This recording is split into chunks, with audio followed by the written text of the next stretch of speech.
सभी को जय श्री कृष्णा। आज का विषय जो है वो रीमैरिज के बारे में है।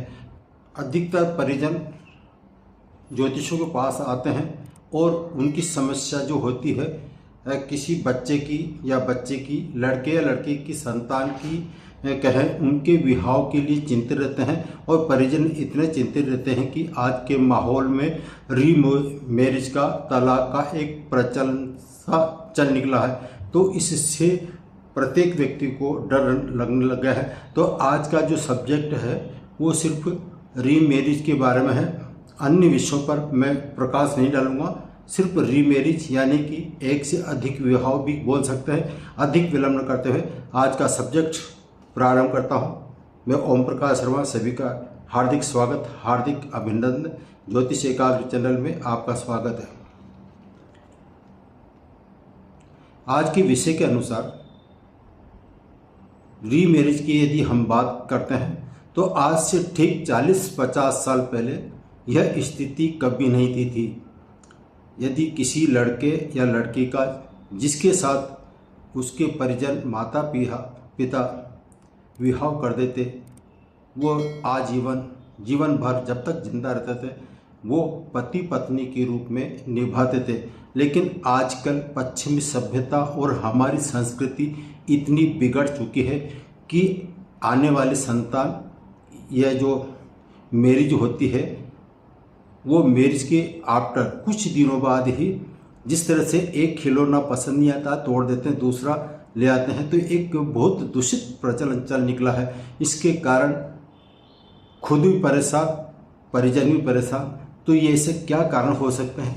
तो आज का जो विषय है वो गंभीर विषय इसी बात पे लिया गया है कि रीमैरिज क्यों है और ऐसे ज्योतिष में ऐसे कौन से ज्योतिष सूत्र हैं जिससे रीमैरिज की संभावना बनती है, एक से अधिक विवाह की संभावना बनती है। तो मैं आपको कुछ ऐसे ज्योतिष सूत्र बता रहा हूँ कि रीमैरिज या एक से अधिक विवाह किन ग्रह योगों के कारण होता है। अब ये रीमैरिज होता है या एक से अधिक विवाह होता है, ये तलाक के बाद भी हो सकता है, ये जीते जी छोड़ देना, पहले तो क्या मृत्यु होने के बाद भी रीमैरिज का किया जाता है, लेकिन आजकल तो बात में तलाक हो जाता है, या फिर एक जीवन साथी की किसी में एक की मृत्यु होने के बाद में विवाह किया जाता है। तो मैं किसी भी सब्जेक्ट पर नहीं लूँगा, सिर्फ एक ही सब्जेक्ट है कि रीमैरिज के ऐसे कौन से ज्योतिष सूत्र हैं। तो सर्वप्रथम हम यदि जन्म पत्रिका पर नज़र डालते हैं तो उसमें जन्म पत्रिका में एक तो लग्न भाव आता है और एक जस्ट उसके सामने, जहाँ लग्न यानी कि लग्न खुद होता है और उसके जस्ट सामने जीवन साथी के बारे में विचार किया जाता है। और दूसरा जो होता है जन्म पत्रिका का दूसरा भाव जो कुटुंब कहलाता है, आपका परिवार कहलाता है। और 12वां स्थान जन्म पत्रिका का 12वां स्थान ये शयन सुख कहलाता है। 12वां स्थान भी इसमें देखना अनिवार्य है। लेकिन आज यदि हम इसमें चर्चा करते हैं तो एक किताब लिखी जा सकती है, लेकिन मैं बहुत ही कम सूत्र आपके सामने लेकर आ रहा हूँ। सिर्फ जन्म पत्रिका का पहला स्थान, 7वां, 12वां और दूसरा, इन विषयों पर ही चर्चा करूँगा। तो सर्वप्रथम हम लग्न की बात करते हैं। यदि लग्नेश हमारे पत्रिका होती है, एक तो लग्न भाव का स्वामी, एक चंद्र लग्न कुंडली होती है। जो ज्योतिष प्रेमी हैं वो जान जाते हैं कि एक तो लग्न यानी कि D1 चार्ट और दूसरा होता है चंद्र राशि और तीसरा होता है सप्तम स्थान जन्म पत्रिका का, D1 चार्ट का हो या फिर चंद्र कुंडली का 7वां स्थान। इन दोनों में से इन लग्न का स्वामी चंद्र लग्न और सप्तम भाव का स्वामी, ये तीनों यदि द्विस्वभाव राशि में स्थित हो, या तो लग्न भाव का स्वामी कहीं पर जन्म पत्रिका में कहीं पर भी स्थित हो तो वो द्विस्वभाव राशि में हो, या फिर चंद्र लग्न की जो पत्रिका है उठाते हैं तो उसमें लग्न भाव का स्वामी चंद्र लग्न कुंडली के अनुसार उसका स्वामी जन्म पत्रिका में कहीं पर भी स्थित हो तो वो द्विस्वभाव में हो, तो ये भी। और तीसरा है आपका सप्तम भाव का स्वामी। यदि सप्तम भाव का स्वामी द्विस्वभाव में स्थित होने पर रीमैरिज की संभावना बनती है। अब ये द्विस्वभाव जो मैंने बताया है, फिर भी आपको एक सरसरी नज़र से डाल देता हूँ। द्विस्वभाव राशि कौन सी होती है? द्विस्वभाव राशि होती है मिथुन, कन्या, धनु और मीन। इन राशियों को द्विस्वभाव कहा जाता है। तो द्विस्वभाव राशि में यदि इनका स्वामी द्विस्वभाव राशि में होगा तो रीमैरिज की संभावना बनती है। दूसरा है, यदि लग्न भाव का स्वामी 12वें जन्म पत्रिका के 12वें स्थान पे स्थित हो और दूसरे भाव का स्वामी पाप ग्रहों के साथ कहीं युति संबंध बना रहा हो। दूसरे भाव का स्वामी जन्म पत्रिका में कहीं पे भी स्थित हो और वो पापी ग्रह से युक्त हो या दृष्ट हो। अब ये पापी ग्रह जो होते हैं, एक तो सूर्य माना गया है, एक सूर्य, शनि, मंगल, राहु और केतु। जब मैं पापी ग्रहों की बात करता हूँ, क्रूर ग्रहों की बात करता हूँ, तो ये ग्रह माने जाते हैं। इसमें इनके साथ युति हो तो ऐसे में रीमैरिज की संभावना बनती है। इसके अलावा इनके स्वामी यदि शत्रु राशि में स्थित हो या फिर द्विस्वभाव राशि में स्थित हो तो ऐसे में भी रीमैरिज की संभावना बनती है। नेक्स्ट है, सप्तम भाव का स्वामी, 7वें स्थान है जन्म पत्रिका का, उसका सप्तम भाव का स्वामी कहीं पर भी स्थित हो लेकिन उसके साथ में शनि और राहु भी स्थित हो। यानी कि सप्तम भाव का स्वामी फॉर एग्जाम्पल यदि बुध हुआ तो बुध के साथ शनि और शनि के साथ राहु या केतु स्थित हो। यानी कि 3 ग्रह एक साथ स्थित होने पर ऐसे में ऐसे जातक या जातिका की पत्रिका में एक से अधिक विवाह होने की संभावना रहती है। यानी कि आफ्टर मैरिज किसी भी रूप में दूसरा विवाह की संभावना बनती है। तो ये मेन कारण हुए। अब आता है 7वें भाव का स्वामी। 7वें भाव का स्वामी यदि शनि या शुक्र की राशि में स्थित हो। 7वें भाव का स्वामी, अब शनि की राशि जो होती है वो होती है मकर और कुंभ, और शुक्र की जो राशि है वो होती है वृषभ और तुला।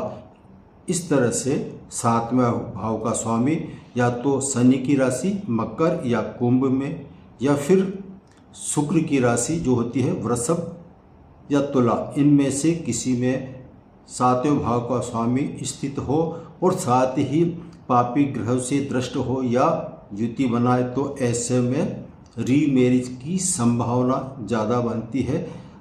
अब नेक्स्ट पैरा जो है वो यह आता है कि ऐसा क्या कारण फंस गया कि जिसकी वजह से रीमैरिज होती है।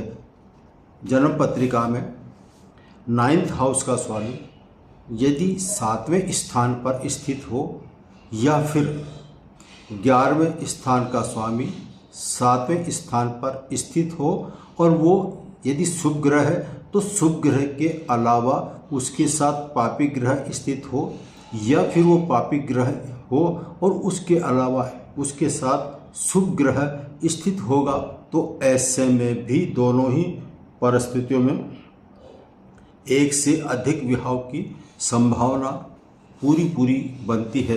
यह 7वें भाव का स्वामी यदि दूसरे स्थान पे हो तो एक से अधिक विवाह की संभावना बनती है। यदि 7वें भाव का स्वामी यदि दूसरे स्थान पर स्थित हो तो ऐसे में भी एक से अधिक विवाह की संभावना बनती है। यदि 7वें स्थान पर स्वराशि ग्रह सूर्य जो कि हम क्रूर ग्रह मानते हैं, कोई के अन्य व्यक्ति पाप भी ग्रह मानते हैं, तो ऐसे में 7वें स्थान पर स्वग्रही सूर्य स्थित हो और इसके अलावा 9th हाउस या 11th हाउस का स्वामी भी यहाँ पर स्थित हो या फिर 6ठे या 8वें या 12वें का स्वामी स्थित हो तो ऐसे में भी रीमैरिज की संभावना पूरी तरह बनती है।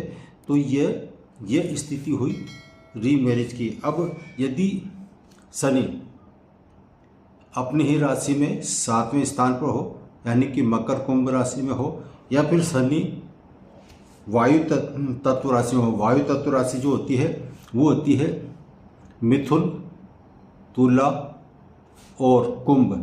मिथुन, तुला या कुंभ राशि वायु तत्व कहलाती है, एयर एलिमेंट कहलाता है। और यस में यदि 7वें स्थान पर वायु तत्व की राशि हो, इसमें से या तो मिथुन राशि हो या फिर तुला राशि हो या फिर कुंभ राशि हो, और उसमें यदि शनि स्थित हो जाए तो ऐसे में रीमैरिज की संभावना पूरी बनती है।